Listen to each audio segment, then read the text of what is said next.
Mara had always been drawn to lighthouses, their solitary presence on rocky coasts, calling to her sense of adventure. When she heard about the abandoned Hallow Point Lighthouse, shrouded in decades of rumors and tragedy, she couldn't resist the pull. The stories were wild. A keeper gone mad, mysterious shipwrecks, and lights seen flickering in the tower despite the absence of electricity. She arrived at the cliffside just as the sun dipped below the horizon, casting the landscape in hues of grey and orange. A dense fog rolled in, swallowing the jagged rocks and turbulent waves below. The lighthouse stood tall against the gloom, its silhouette both imposing and forlorn.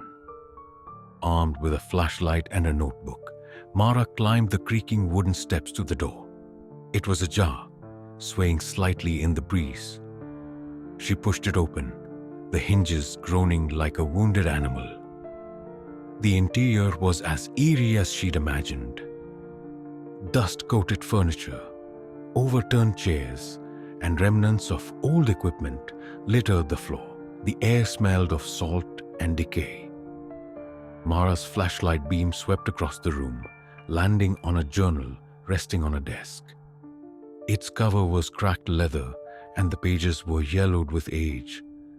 She flipped it open, her curiosity piqued. The entries were scrawled in an unsteady hand, detailing the daily monotony of the last keeper, a man named Elias. The final entries grew frantic. The light flickers, though I've not touched it. Voices in the fog, calling my name. Am I mad? They're coming for me. I must stay. I must warn them. A loud bang startled Mara, and she dropped the journal. The sound echoed through the tower. Her heart raced as she scanned the room, but nothing seemed out of place. Gathering her courage, she ascended the spiral staircase that wound up the tower, each step creaking ominously. Halfway up, she felt it. A cold, damp breeze brushing against her neck. She turned quickly, her flashlight revealing only the empty stairs behind her. "Just the wind," she whispered, though her voice trembled. When she reached the top, she stepped into the lantern room. The massive glass panes were fogged over, and the great lamp sat dark and lifeless.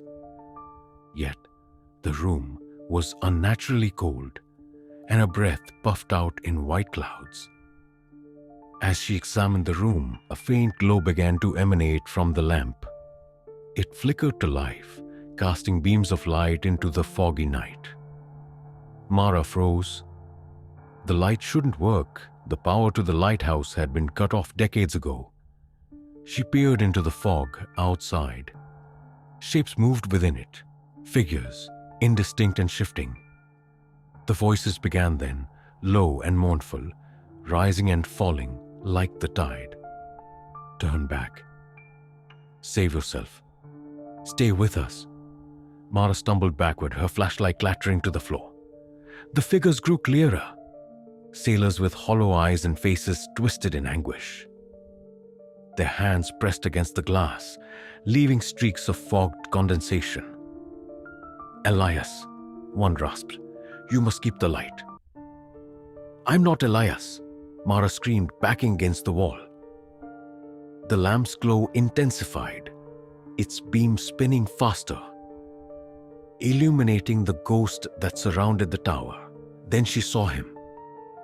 A man in a keeper's uniform stood in the corner of the room, his eyes dark pits, his face gaunt. He raised a hand and pointed to her. "You've taken my place," he said, his voice like the crashing waves below. Before Mara could react, the light exploded in brilliance. She screamed as the world dissolved into a blinding white. The next morning, a group of hikers found the Hallow Point Lighthouse glowing faintly in the fog. Mara's notebook lay at the base of the tower, open to a blank page. Locals whispered that the light had returned to guide ships, though no one dared approach. And at night, If you look closely, you might see a figure in the lantern room, watching the waves, forever trapped by the call of the fog.